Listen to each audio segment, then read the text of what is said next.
አሰላሙ አለይኩም ወራህመቱላህ። ኢንሻአላህ ዛሬም ድንቅና አስተማሪ በሆነ ታሪክ ተመልሰናል። ይህንን ድንቅ ታሪክ እስከ መጨረሻው ድረስ ይከታተሉ። ለዚህ ቻናል አዲስ ከሆናችሁ ሰብስክራይብ ማድረጋችሁን እንዳትረሱ። ቪዲዮንም ላይክ በማድረግ ጀምሩ። ሂላል ፕሮዳክትስ ያለ ድንጋይ የሚሰራ ብራንድ የሆነ አውቶማቲክ ሰዓት በተመጣጣኝ ዋጋ የምትፈልጉ ከሆነ እንዲሁም ለጥንዶች የሚሆን ማች የሆኑ ሰዓቶችን ከፈለጋችሁ ከላይ ባስቀመጥንላችሁ ስልክ ቁጥር መደወል ትችላላችሁ። ብዛት ለምትፈልጉ ጥርት ያለ አስተያየት አለ። ያላችሁበት ቦታ እንዳያስጨንቃችሁ እንልክላችኋለን። ከእናንተ የሚጠበቀው መደወል ብቻ ነው።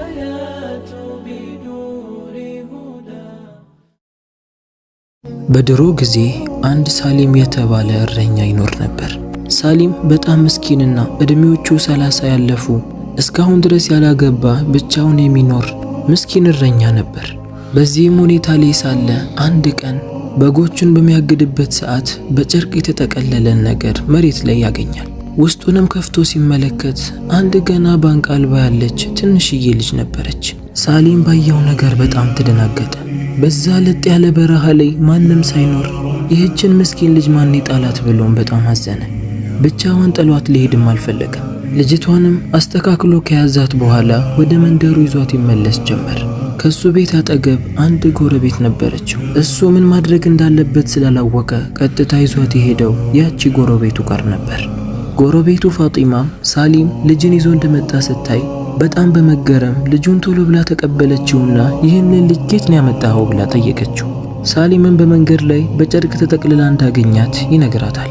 ፋጢማም ልጅቷን በስስት እየተመለከተች ይህች ልጅ ገና ከተወለደች ሳምንት አልሆናትም፣ ምን አይነት ጨካኝ ቢሆን ነው ልጁን አውጥቶ በበረሃ ላይ የሚጥለው አለች።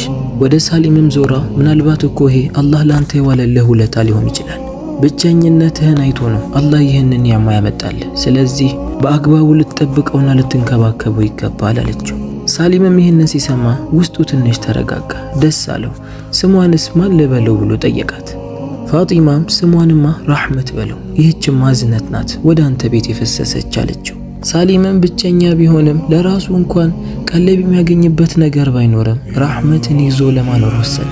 በቀጣዩ ቀን ሳሊም ልጅ ማግኘቱና ልጅን እያሳደገ መሆኑ በመንደሩ ሰዎች ሁሉ ዘንድ ተንሰራፋ። የእያንዳንዱ ሰው አስተያየት የተለያየ ነበር። አንዳንድ ሰዎች ሳሊም ልጅ ሰርቆ ነው ይላሉ፣ አንዳንዶቹ ደግሞ እኛ ሳናውቅ ያገባት ሚስት አለች ከዛን ያመጣው ይላሉ። ብዙ ያወሩ ጀመር። ሳሊምም ራህመት በጣም ስታለቅስበት ጎረቤቱ ፋጢማ ጋር ይዟት ይሄዳል። ፋጢማም ልጅቷን ተቀብላ ስትመለከታት ልጅቷ ህመም ላይ እንዳለች ገባት። ወዲያውኑ ወደ ሳሊም ዞረችና ይህች ልጅ እንክብካቤና ሕክምና ያስፈልጋታል፣ አሊያ በዚህ ህመሟ ላይ ከቀጠለች ከባድ ጉዳት ሊደርስባት ይችላል ወይ ልትሞትም ትችላለች ትለዋለች። ሳሊም ይህንን ሲሰማ በጣም ደነገጠ። ማሳከም እንዳለበትም አወቀ። ነገር ግን የማሳከሚያ ገንዘብ ኬት እንደሚያመጣ ግራ ይገባዋል። ፋጢማም ይህችን ልጅ ማጣት የለብህም፣ ማድረግ ያለብህን ነገር ሁሉ ማድረግ አለብህ። እሷን ለማሳከም የተወሰኑ በጎችን መሸጥ ካለብህም ሽጥ፣ በኋላ ምን አለ ባደረኩት የምትለውን ነገር አሁን ማድረግ አለብህ ትለዋለች። ወዲያውኑ ሳሊም ምስኪኗ ራህመትን ይዞ በአህያው ላይ ወጥቶ ወደ ከተማ መጓዝ ጀመረ። አንድ ዩሱፍ የሚባል ሐኪም ነበር። ይህ ሐኪም ሙሉ ነጭ ጺም ያለው እድሜው ገፋ ያለ ታዋቂ ዶክተር ነበር። ሳሊምም ያመራው እሱ ጋር ነበር። ዶክተሩም ልጅቷን ከመረመራት በኋላ ለሳሊም ወረቀትን ሰጠውና ይህንን መድኃኒት ገዝተህና ይለዋል። ሳሊምም የመድኃኒቱን ዋጋ ሲመለከት በጣም ይደነግጣል። እሱ ካለው ገንዘብ በጣም ከፍተኛና ውድ ነበር። ሳሊምም በጣም ደነገጠ። የሚያደርገው ነገር ግራ ገባው። ምን ማድረግ እንዳለበትም ግራ የገባው ሳሊም ወረቀቱን ከዶክተሩ ተቀብሎ ከሐኪም ቤቱ ይወጣል። በመንገድ ዳር ላይ ቁጭ ብሎ ማልቀስ ጀመረ። የአላህ ነገርም ሆኖ በዛ በኩል አንድ ዳቦ የተሸከመች ሴት በሱ ጋር ስታልፍ ሲያለቅስ ስትመለከተው ወደሱ ጠጋ አለችና ምን ሆነህ ነው ወንድሜ፣ ለምንድን የምታለቅሰው ብላ ጠየቀችው። ሳሊምም ልጁ ታማበት መድኃኒት መግዣ እንዳጣ እያለቀሰ ይነግራታል። ልጅቷም በጣም ታዝንለትና እዚሁ ጠብቀኝ መጣው ብላው ትሄዳለች።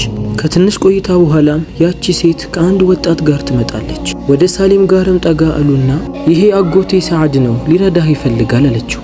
ሰዓድ የተባለውም ሰው ወደ ሳሊም ጋር ጠጋ አለና አብሽር ወንድሜ፣ ታሪክህን ስሰማ በጣም ነው ያዘንኩት፣ መድኃኒቱን ለመግዛት ምን ያህል ያስፈልጋል አለው። ሳሊምም መድኃኒቱን ለመግዛት የሚያስፈልገውን ገንዘብ ሲጠይቀው ወዲያውኑ ያ አካል አውጥቶ ይሰጠዋል። ሳሊምም በጣም ተደሰተ። እንባውንም ሳይጠርግ አላህን እያመሰገነ ሰዓድንም አመሰገነው። ከዛም ወዲያውኑ መድኃኒቱን ገዝቶ ወደ ዶክተሩ ጋር ይመለሳል። ዶክተሩም ሳሊም መድኃኒቱን ገዝቶ ሲመለስ በጣም ተደሰተ። ልክ አድርገሃል፣ ትክክለኛውን መድኃኒት ነው የገዛኸው፣ መድኃኒቱን በአግባቡ ቀንና ማታ ትሰጣታለህ ይለውና ራህመትን ይሰጠዋል። ሳሊምም ራህመትን ይዞ ወደ መንደሩ ይመለሳል። ከተወሰኑ ቀናቶች በኋላ ራህመት መድኃኒቱ ይጠቅማትና እየተሻላት ይመጣል። ሙሉ ለሙሉ ጤናዋም ተመልሶ እንደ ልጅ መጫወት፣ መሳቅ፣ አንዳንዴ ደግሞ ማልቀስ ጀመረች። በዚህም ሳሊም በጣም ደስተኛ ነበር።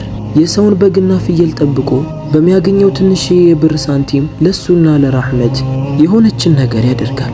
አንድ ቀንም በጎችን እያገደ ሳለ ከሰማይ ላይ ያሉ በራሪ አሞራዎች በአንድ ቦታ ላይ ተሰብስበው ሲጫጫሁና ሲዟዟሩ ይመለከታል። በነገሩ ግራ የተጋባውም ሳሊም ወደዛ ቦታ ያቀና ጀመር።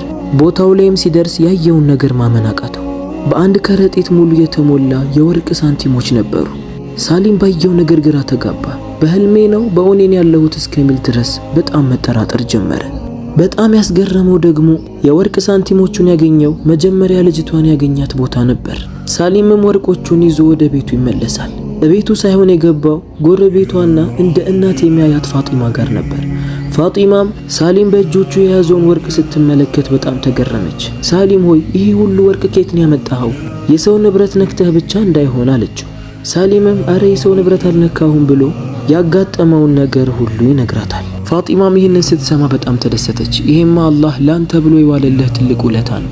ንብረቱን ማስቀመጥ ባለብህ አግባብ ቦታ ላይ አስቀምጠው፣ ለሰዎች ደግሞ እንዳትናገር፣ ምናልባት ሊመቀኙብህ ይችላል አለችው። ከዛን ቀን በኋላ ሳሊም ንብረቱን በአግባቡ እየተጠቀመ ለራህመት ጥሩ ልብሶችን እየገዛላት፣ ጥሩ ምግቦችን እየገዛ ሊወርቅ የደረሰውንም ቤት ያድሰው ጀመር። የማይቀር ነገር የለምና ሰዎችን መጠራጠር ጀመሩ።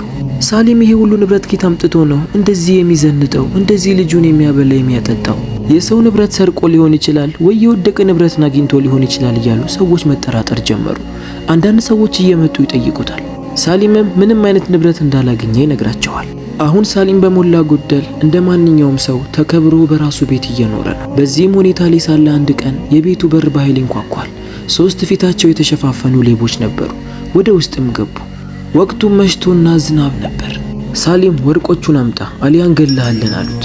ሳሊምም ወርቅ እንዳገኘው ከታወቁ ብሎ በመገረም እኔ ምንም አይነት ወርቅ አላገኘሁም ብሎ ይክዳቸዋል።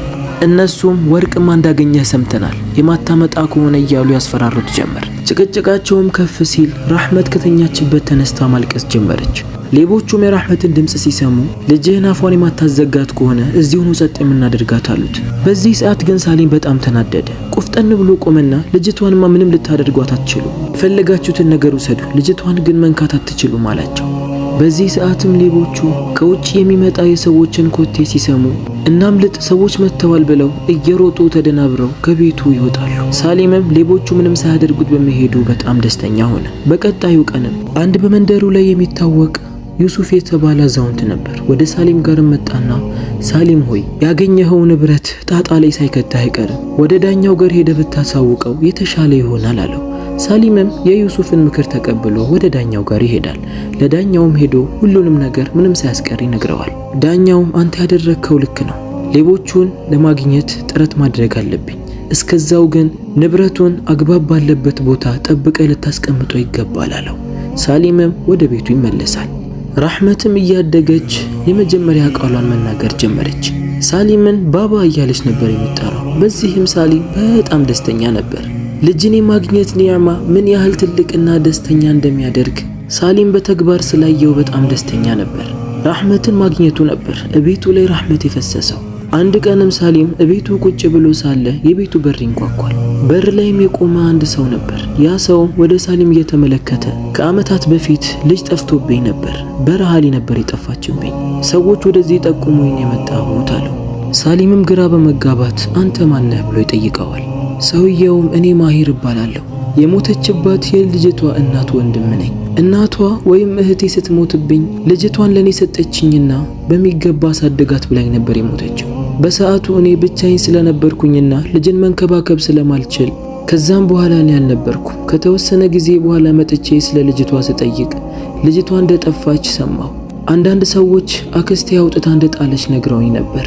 ብዙ ሰዓት አፈላለኩኝ። በስተመጨረሻም ወደዚህ ተጠቁሜ ነው የመጣሁት አለው። ሳሊምም አዎ እኔ ጋር ልጅ አለች፣ ነገር ግን ይህች ልጅ ያንተ መሆኗን በምን አረጋግጣለሁ አለው። ማሂር የተባለውም ሰውዬ ወረቀትን አውጥቶ ይኸው ልጅቷ ስትወለድ የተሰጣት ወረቀት ነው፣ ስሟም ሳራ ነበር፣ በጀርባዋ ላይም ጠባሳ አለባት ይለዋል። ሳሊምም ይህንን ሲሰማ በጣም ደነገጠ። ራህመትም በጀርባዋ ላይ ጠባሳ ነበረ። የምትላት ልጅ እኔ ጋር አለች፣ ነገር ግን ልሰጥህ አልችልም፣ ምክንያቱም ሙሉ ለሙሉ እርግጠኛ አልሆንኩም ይለዋል። ሰውየውም እኔ ልወስዳት አይደለም የመጣሁት፣ የእህቴ አደራ ስላለብኝ ጥሩ ቦታ እንዳለች ለማረጋገጥ ነው ይለዋል። ሳሊምም ማሂርን ይዞት ወደ ቤት ይገባል። ማሂርም ልጅቷን ሲመለከታት ማልቀስ ጀመረ። የልጅቷ አይንና አሳሳቋን ሲመለከት ቁጭ እህቴን የምትመስለው እያለ ማንባት ጀመረ። እዛው ቁጭ ብሎም ከልጅቷ ጋርም ተጫውቶ ከሳሊም ጋርም ለረጅም ሰዓት አብሮ ማውራት ጀመሩ። ሊወጣም ሲል ማሂር እንዴት ይሻላል ብሎ ሳሊምን ይጠይቀዋል። ሳሊምም አንተ አጎቷ እስከሆንክ ድረስ ሐቅ አለ፣ በፈለግከው ጊዜ በተመቸ ሰዓት መተህ እሷን ልታገኛት ትችላለህ ይለዋል።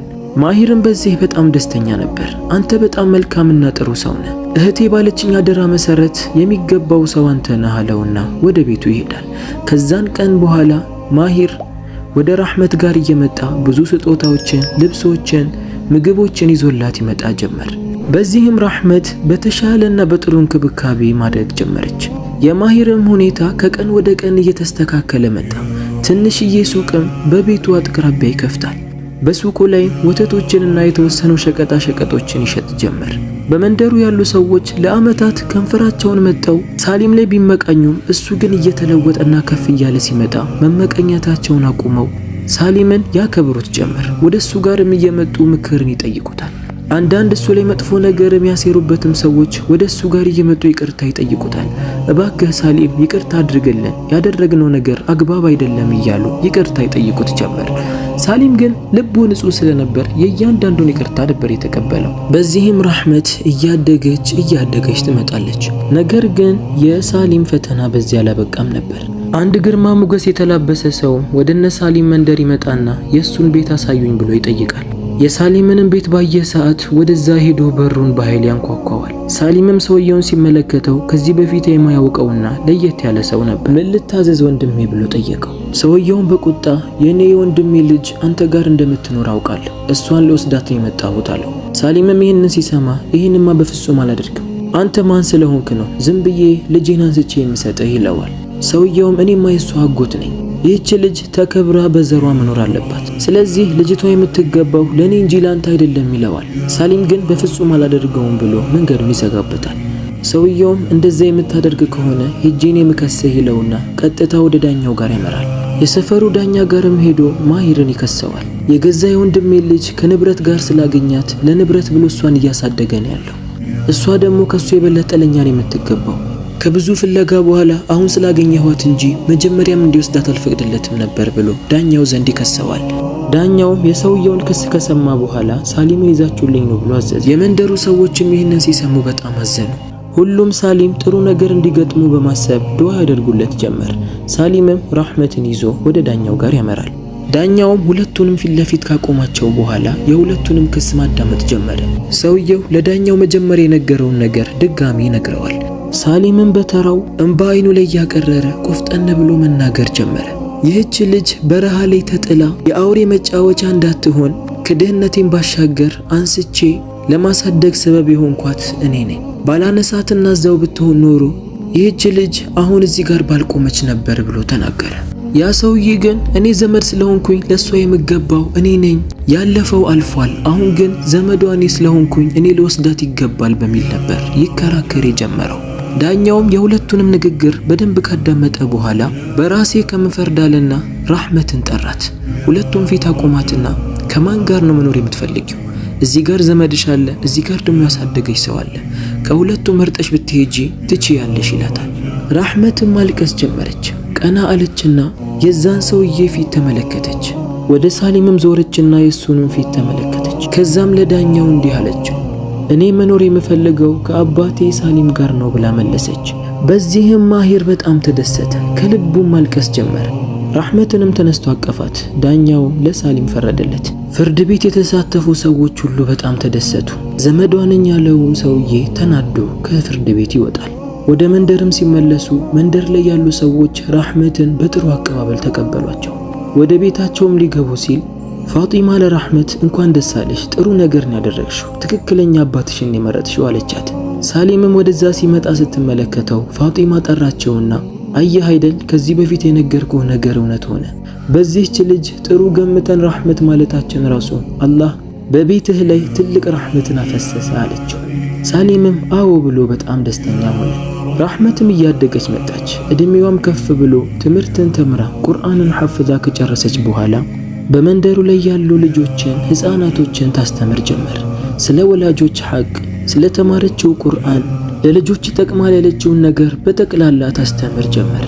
በዛ መንደር ላይ ቁርአን ያስቀራት ሼኽ አንድ ወጣት ልጅ ነበረው። በስነ ምግባሩ በጣም ጥግና ብዙ ሰዎች ለልጃቸው የሚመኙት ሰው ነበር። ይሄ ልጅም ለማግባት የወሰነውና የመረጠው ራህመትን ነበር። አባቱም በዚህ በጣም ደስተኛ ነበር። ቀጥታ ሳሊም ጋር ይሄድና ልጁን ፈልጎ እንደመጣ ይነግረዋል። ሳሊም ይህንን ሲሰማ በጣም ተደሰተ። በሙሉ አቀባበል ሳሊም ልጁን ራህመትን ይድርለታል። ራህመትም አገባች። ከተወሰኑ ዓመታት በኋላም አንድ ቆንጅዬ ወንድ ልጅን ወለደች። ስሙንም ሳሊም አለችው። ምክንያቱም ላሳደጋትና ለተንከባከባት ሰበብ ለሆናት አባቷ ሳሊምን ያስታውሰኛል ብላ በማሰብ ነበር። አያት የሆነውም ሳሊም ወደ እሷ ቤት በየቀኑ እያመራ ከትንሹ ልጅ ሳሊም ጋር ይጫወት ነበር። አንዳንድ ጊዜ አላህ የሚወደውን ነገር ስንሰራ ያ ነገር በጣም አስቸጋሪና ካለንበት ሁኔታ ጋር የማይመች ቢሆንም እንኳን ምናልባት ያ ነገር አላህ ለኛ ያመጣው ፈተና ሊሆን ይችላል። ምንም ያህል ቢከብደን መልካምን ነገር መስራት መጨረሻው ያማረ ነው የሚሆነው። አላህም ሱብሓነሁ ወተዓላ መቼም ቢሆን በዛ ፈተና ላይ ጸንተን ካለፍን አጅር የማይሰጠን ምንም አይነት ሰበብ የለም። ዋና የኛ መጠንከርና ጥሩን ነገር ለመስራት ያለን ተነሳሽነት ነው። አላህ ሱብሓነሁ ወተዓላ በሰማነው የምንጠቀም ያድርገን። ይህንን ድንቅ ታሪክ እስከ መጨረሻው ድረስ ከተከታተላችሁ